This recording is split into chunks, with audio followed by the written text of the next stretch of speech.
জোনমণি ৰাভাৰ মাতৃৰ পৰা ডিঙিৰ চেইন কাঢ়ি নিছে দুৰ্বৃত্তই আৰু মাতৃগৰাকী মোৰ সৈতে আছে 23 তাৰিখত এই ঘটনা সংঘটিত হৈছিল মই পোনে পোনে কথা পাতিব বিচাৰিম ঘৰৰ সন্মুখৰ পৰা আপুনি ওলাই গৈছিলে তেনেতে দুৰ্বৃত্ত লৈ গৈছে চেইন কওকচোন কি হৈছিলে ঘটনাটো প্ৰকৃততে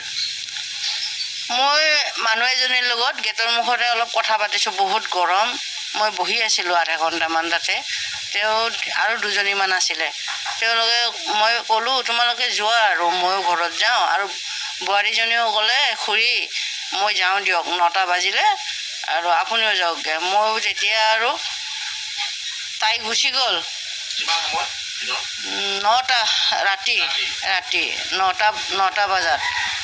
তেওঁ খুৰী মই যাওঁ দিয়ক ভাত বনাব লাগে আৰু পুতেৰেও আহিব তেনেকৈ কৈ পেলাই গুচি গ'ল মই তেওঁৰ পিছে পিছে তেওঁৰো গাটো ভাল নাই পেটটো ভাল নাই মোৰো পেটটো ভাল নাই মই গৈছোঁ তেতিয়া তুমি হাজমোলা কিনাচোন 1 পেকেট ময়ো এটা খাম তেনেকৈ ক'লোঁ হয় মই তেনেকৈ ক'লোঁ যে হাজমোলা এটা কিনাচোন মাইনা ময়ো খাম তুমিও খাবা তাৰপিছত হাজমোলাটো কিনিলে কিনাৰ পিছত মোক 2টা দিলে মই 2টা লৈ গুচি আহিলোঁ খাই আহি কুকুৰটো খুলিছোঁ এই গেটতে কুকুৰটো ল'ৰা এটাই মোৰ মানে ল'ৰাটোৰ লগৰীয়া সি মানে অলপ ঘূৰাই আনিলে কুকুৰটো আনাৰ পিছত গেটত বান্ধি থৈ দিছোঁ বান্ধি থৈ মই ঘৰত আহিম যেতিয়া কুকুৰটো লৈ আহিম বুলি খোলোতে কুকুৰটো এইপিনে লৰ মাৰিলে এইপিনে লৰ মাৰোঁতে মই আৰু কুকুৰটো মাতি আছোঁ আ বুলি ইটো গৈয়ে আছে যিমানে মই মাতি আছোঁ সিমানেই গৈ আছে তেতিয়া মানে এটা কেবুলৱালা ল'ৰা আহিছিলে তাক ক'লোঁ বাবা মোৰ কুকুৰটো ধৰি দিয়াচোন তেওঁ ক'লে খুৰী মই কুকুৰটো লৈ যাওঁ দিয়ক আজি মোৰ ঘৰতে থাকিব মই ক'লোঁ নাই মোৰ কুকুৰটোৱে জীৱন মোৰ আৰু কোনো নাই মই কুকুৰটোৰ লগতে থাকোঁ টাইম পাছ কৰোঁ মই তোমাক কুকুৰটো দিব নোৱাৰোঁ বাবা মই বেলেগ দিনা লৈ যাম যোৱা তেনেকৈ ক'লোঁ কওঁতে সি কুকুৰটো ধৰি পেলাই দি থৈ গ'ল দোকান এখনত ল'ৰা এটাই মুখতে এনেকৈ আঙুলিটো লৈ খাৰা হৈ আছে মই তাৰ ফালে লক্ষ্য কৰা নাই আৰু ইমান দোকানত আহিছে হপায় মই কিবা বস্তু কিনিবলৈ আহিছে চাগে তেনেকৈ ভাবিছোঁ তেওঁ চব মই কুকুৰটোলৈ আহি আছোঁ ইয়াৰ পৰা এই গেটমান পাইছোঁ গেটমান পাওঁতে পিছফালৰ পৰা আহি পূৰা দবাই কিনে মোক একদম বহাই দিছে মোক পূৰা পেলাই দিছে তাৰপিছত চেনটো লৈ মোবাইলটো লৈ গৈছে নে কি নে মই নাজানো মোবাইলটো লৈ কিনে কাঢ়ি কিনে পেলাই দিছে নে লৈ গৈছে না উভতি আহি কিনে আকৌ পেলাই থৈ গৈছে এই বহুত দূৰত ইয়াৰ পৰা এই গেটমানত মোবাইলটো পাইছোঁ বেলেগ মানুহে পাইছে মই পোৱা নাই মই বোলো মোবাইলটোও লৈ গ'ল চেনটোও লৈ গ'ল বাবা তাৰপিছত তেনেকৈ কওঁতে এই ল'ৰা এটাই কৈছে ধীৰাজ নামৰ ল'ৰা এটাই তেওঁ কৈছে খুৰী মোবাইল এটা এইখিনিত পৰি আছে তো হয় নেকি তেনেহ'লে লৈ আহাচোন বাবা মোবাইলটো কেইজন আহিছিলে যুৱকটো এই দোকানৰ আগত এটাই খাৰা হৈ আছে বাইক লৈ আহিছিলে নেকি বাইক অনা নাই সি তাৰপিছত মোৰ পিছে যেতিয়া আহিল চেনটো লৈ গ'ল মই চুৰকৈ চিঞৰিলোঁ ন তেতিয়া বাইকটোৱে তাক উঠাই লৈ কিনে গুচি গ'ল মানে চিনি পাব নহ'ল আৰু এজন আছিলে লগত বাইক লৈ আছে আকৌ এজন আছিলে মই চিনি নাপালোঁ বাইক লোৱাজন একেবাৰে চিনি নাপালোঁ আৰু যিজন ল'ৰাই মোৰ ডিঙিৰ পৰা চেনটো লৈছে চাইকেলাৰৰ অলপ স্পৰ্টিং নে চাৰ্টে নে হাফ চুটি কিন্তু এনেকুৱাই স্পৰ্টিঙে চাগে আৰু জিন্সৰ পেণ্ট পিন্ধি আছিলে ল'ৰাটোৱে মই অকণমানো মুখখন চিনি নাপালোঁ এজাহাৰ আপোনালোকে দিছেনে থানাত এজাহাৰ দিছোঁ এতিয়ালৈকে ধৰিছেনে কাৰোবাক অভিযুক্ত বা যিজনে এই ঘটনা পুৰুষে দিব পৰা নাই না বাবা মোৰ অলপ কিবা তাৰ মুখৰ আকৃতি বা কেনেকুৱা কি মানে বাইকৰ নাম্বাৰটোও মানে ধৰি ৰাখিব নোৱাৰিলোঁ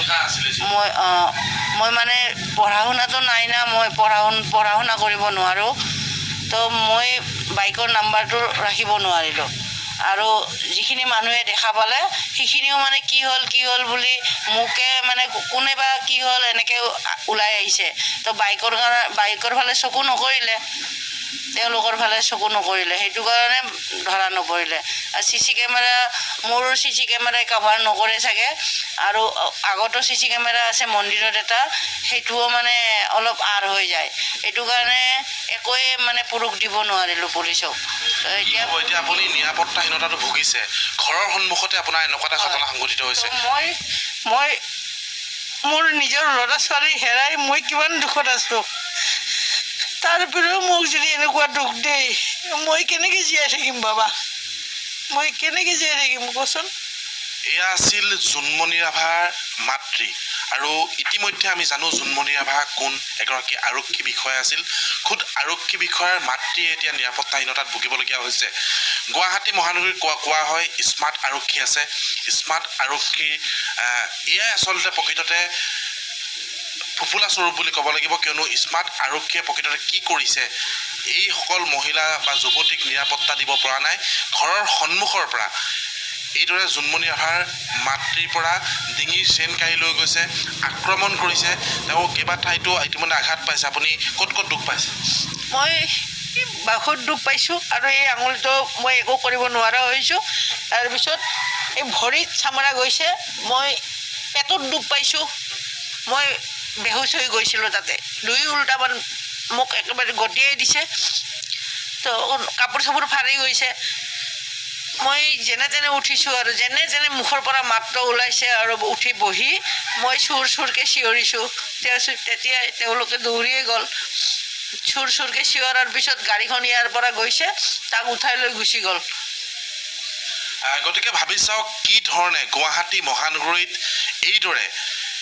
ডকাইত বা চিলনী চোৰৰ সন্ত্ৰাস বৃদ্ধি পাইছে। ঘৰৰ সন্মুখতেই নিৰাপত্তাহীনতাত যদি ভুগিবলগীয়া হয়, আৰক্ষীৰ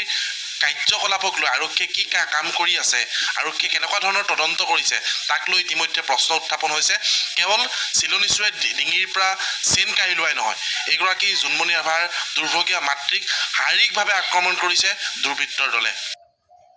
প্ৰিয় বাতৰি প্ৰেমিক দৰ্শকবৃন্দ, আপোনালোকে প্ৰতিবেদনটো ভাল পালেনে? যদি ভাল পালে লাইক কমেণ্ট শ্বেয়াৰ কৰিব। লগতে আপুনি যদি নতুনকৈ আহিছে তেনেহ'লে প্লিজ চেনেলটো ছাবস্ক্ৰাইব কৰি দিব,